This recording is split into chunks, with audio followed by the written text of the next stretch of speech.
Although this effort, developed by the eccentric millionaire Howard Hughes, was seen at the time to be a significant contender for the heavy lift abilities that big choppers were designed for, the reality proved to be quite different.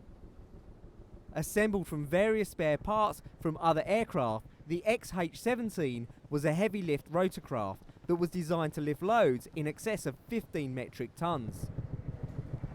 In flight, the rotors were designed to spin at a sedate 88 RPM.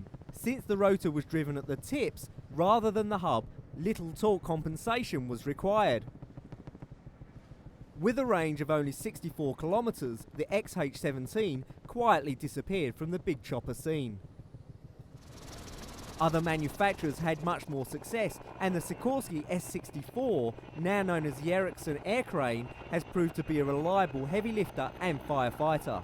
The air crane can be fitted with a 10,000 litre fixed retardant tank to assist in the control of bushfires, and it has achieved hero status fighting wildfires in Australia and many other countries across the globe. With various conflict zones worldwide, the demand for helicopters of a different kind has increased. Unmanned aerial vehicles, or UAVs, have become major tools for the military.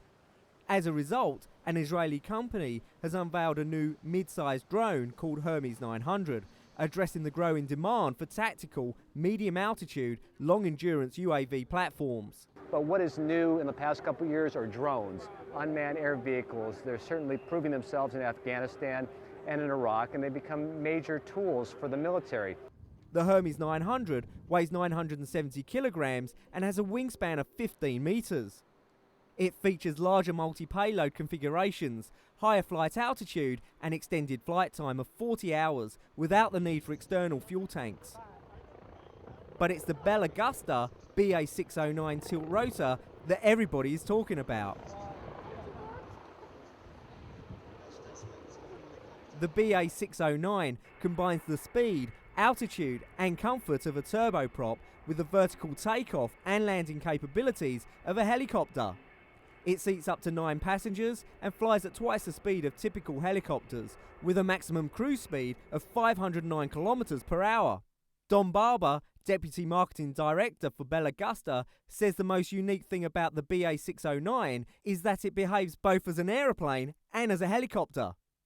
The aircraft can switch from one system to the other by directing its propellers back and forth, changing the lift from the propellers to the wings. The most unique thing about the 609, the BA609 tilt rotor, is that it behaves in flight both as a helicopter and as an airplane, as you typically would remember. It can go vertically in flight as a helicopter, and yet it appears like an airplane. The cabin is shaped much like an airplane. But then while in flight, the pilot can direct the propellers to go forward and change the lift from the propellers to the wing and go forward and fast as an airplane. Test pilot Herb Moran says its ability to combine the attributes of both a helicopter and a plane increases the range of its missions and capabilities. It could take off from point A without a runway and go to another point. It can just go a lot faster and further. So if you have wide open spaces across the ocean, say oil rigs, or in a place that doesn't have a lot of runways like Alaska or the Middle East, the deserts, you now don't need runways. You can go a long ways without runways. In the diverse world of helicopter operations, it's not only celebrities and jet setters who benefit from these unique vehicles. They've become indispensable tools for search and rescue, firefighting and military operations.